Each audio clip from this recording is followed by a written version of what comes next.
ನಮಸ್ಕಾರ, ಸಂಪೂರ್ಣ ನ್ಯೂಸ್ಗೆ ಸ್ವಾಗತ. ನಾನು ಮಹಾದೇವ್ ದಿಗ್ಗಾಂವ್. ರಾಜಧಾನಿ ಬೆಂಗಳೂರಿನಲ್ಲಿ ಪೊಲೀಸರು ಡ್ರಗ್ಸ್ ದಂಧೆಯೊಂದನ್ನು ಪತ್ತೆ ಹಚ್ಚಿದ್ದಾರೆ.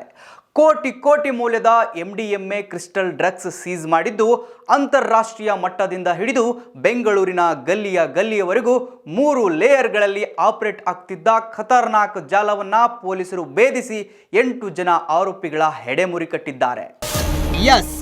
ಸಿಲಿಕಾನ್ ಸಿಟಿ ಬೆಂಗಳೂರನ್ನು ಡ್ರಗ್ಸ್ ಮುಕ್ತವಾಗಿಸಲು ಹೆಬ್ಬಾಳ ಪೊಲೀಸರು ನಡೆಸಿದ ಆಪರೇಟಿಂಗ್ನಲ್ಲಿ ಬೃಹತ್ ಮಾದಕ ಜಾಲವೊಂದು ಪತ್ತೆಯಾಗಿದೆ. 3 ಲೇಯರ್ಗಳಲ್ಲಿ ಅತ್ಯಂತ ವ್ಯವಸ್ಥಿತವಾಗಿ ಕೆಲಸ ಮಾಡುತ್ತಿದ್ದ ಈ ಗ್ಯಾಂಗ್ನಿಂದ ಪೊಲೀಸರು ಒಟ್ಟು 34 ಕೋಟಿ ರೂಪಾಯಿ ಮೌಲ್ಯದ ಡ್ರಗ್ಸ್ ವಶಕ್ಕೆ ಪಡೆದಿದ್ದಾರೆ. ಖಚಿತ ಮಾಹಿತಿ ಮೇರೆಗೆ ಹೆಬ್ಬಾಳ ಪೊಲೀಸರು ದಾಳಿ ನಡೆಸಿದಾಗ ಮೊದಲು ಸಿಕ್ಕಿದ್ದು ಹೊಂಡೈ ವೆನ್ಯೂ ಕಾರ್. ಆ ಕಾರಿನಲ್ಲಿ ಅಡಗಿಸಲಾಗಿದ್ದ 4 kg 300 ಗ್ರಾಂ MDMA ಡ್ರಗ್ಸ್ ನೋಡಿ ಪೊಲೀಸರೇ ಶಾಕ್ ಆಗಿದ್ರು. ತಕ್ಷಣವೇ ಕಾರಿನಲ್ಲಿದ್ದವರನ್ನು ವಶಕ್ಕೆ ಪಡೆದು ಪೊಲೀಸರು ತೀವ್ರ ವಿಚಾರಣೆ ನಡೆಸಿದಾಗ ಈ ಡ್ರಗ್ಸ್ ಸಾಮ್ರಾಜ್ಯದ ಒಂದೊಂದೇ ಸತ್ಯಗಳು ಹೊರಬಂದಿವೆ. ಈ ಕಿಲಾಡಿಗಳು ದೆಹಲಿಯಿಂದ ಬೆಂಗಳೂರಿಗೆ ಡ್ರಗ್ಸ್ ಸಾಗಿಸಲು ಬಳಸಿದ್ದ ಐಡಿಯಾ ಕೇಳಿದ್ರೆ ನೀವು ಶಾಕ್ ಆಗ್ತೀರಾ.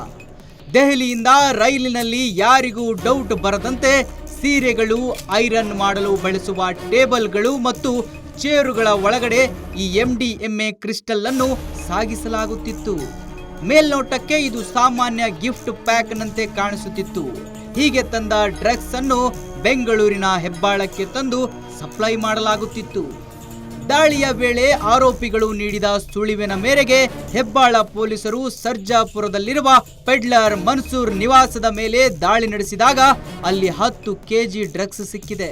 ಬಳಿಕ ಹೆಣ್ಣೂರಿನಲ್ಲಿ ಅಬ್ದುಲ್ ಸಮಾದ್ ನಿವಾಸದ ಮೇಲೆ ದಾಳಿ ನಡೆಸಿದಾಗ 3.5 kg ಡ್ರಗ್ಸ್ ಪತ್ತೆಯಾಗಿದೆ. ಒಟ್ಟಾರೆಯಾಗಿ ಪೊಲೀಸರು 17 kg 400 ಗ್ರಾಂ ತೂಕದ 17 ಕೋಟಿ ಮೌಲ್ಯದ ಅಸಲಿಗೆ ಡ್ರಗ್ಸ್ ಮಾರುಕಟ್ಟೆ ಮೌಲ್ಯ 34 ಕೋಟಿ ವಶಕ್ಕೆ ಪಡೆದಿದ್ದಾರೆ. ಇಡೀ ಜಾಲದ ಹಿಂದೆ ಇದ್ದದ್ದು 3 ಹಂತದ ಲಿಂಕ್.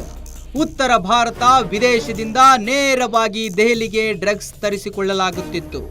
ಮೊದಲ ಲೇಯರ್ನ ದೆಹಲಿ ಡೀಲರ್ಸ್ ಅಂದ್ರೆ ಸೆನ್ಗನ್ ಮೂಲದ ಡನ್ಫಾ ಗೆರಾಲ್ಡ್, ತಾಂಜೇನಿಯಾದ ಮೆಗ್ರಾತ್ ಮತ್ತು ನೈಜೀರಿಯಾ ಮೂಲದ ಒಬಿಯಾನಿಜ್ ರೀಟಾ ಕೆಲಸ ಮಾಡ್ತಾ ಇದ್ರು. ಇನ್ನು ದೆಹಲಿಯಿಂದ ಬೆಂಗಳೂರಿಗೆ ರೈಲಿನ ಮೂಲಕ ಡ್ರಗ್ಸ್ ತರುತ್ತಿದ್ದ 2ನೇ ಲೇಯರ್ನ ಟ್ರಾನ್ಸ್ಪೋರ್ಟರ್ ಅಂದ್ರೆ ದೆಹಲಿ ಮೂಲದ ರೀನಾ ಯಾದವ್, ಡೆಬ್ಶಿಸ್ ಬ್ಯಾನರ್ಜಿ ಮತ್ತು ಧೀರಾಜ್ ವರ್ಕ್ ಮಾಡುತ್ತಿದ್ರು. ಕೊನೆಯದಾಗಿ ಬೆಂಗಳೂರಿನಲ್ಲಿ ಗ್ರಾಹಕರಿಗೆ ಮಾರಾಟ ಮಾಡುತ್ತಿದ್ದ 3ನೇ ಲೇಯರ್ನ ಲೋಕಲ್ ಪೆಡ್ಲರ್ಸ್ ಅಂದ್ರೆ ಮಂಗಳೂರು ಮೂಲದ ಬೆಂಗಳೂರು ನಿವಾಸಿಗಳಾದ ಮೊಹಮ್ಮದ್ ಮನ್ಸೂರ್ ಮತ್ತು ಅಬ್ದುಲ್ ಸಮಾದ್ ಡೀಲಿಂಗ್ ನಡೆಸುತ್ತಿದ್ರು. ಸದ್ಯ ಈ 8 ಜನ ಆರೋಪಿಗಳು ಈಗ ಹೆಬ್ಬಾಳ ಪೊಲೀಸರ ಅತಿಥಿಯಾಗಿದ್ದು ಜೈಲು ಕಂಬಿ ಎಣಿಸುತ್ತಿದ್ದಾರೆ. ಮೋಹನ್, ಕ್ರೈಮ್ ಬ್ಯೂರೋ, ಸಂಪೂರ್ಣ ನ್ಯೂಸ್, ಬೆಂಗಳೂರು.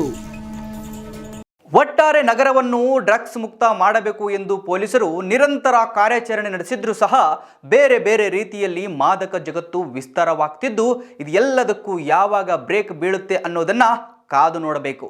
ಇದಾಗಿತ್ತು ಈ ಹೊತ್ತಿನ ಕ್ರೈಮ್ ಅಲರ್ಟ್. ನಿರಂತರ ಸುದ್ದಿಗಾಗಿ ನೋಡ್ತಾ ಇರಿ ಸಂಪೂರ್ಣ ನ್ಯೂಸ್. ಇದು ನೊಂದವರ ಧ್ವನಿ. ಸಂಪೂರ್ಣ ನ್ಯೂಸ್, ಇದು ನೊಂದವರ ಧ್ವನಿ.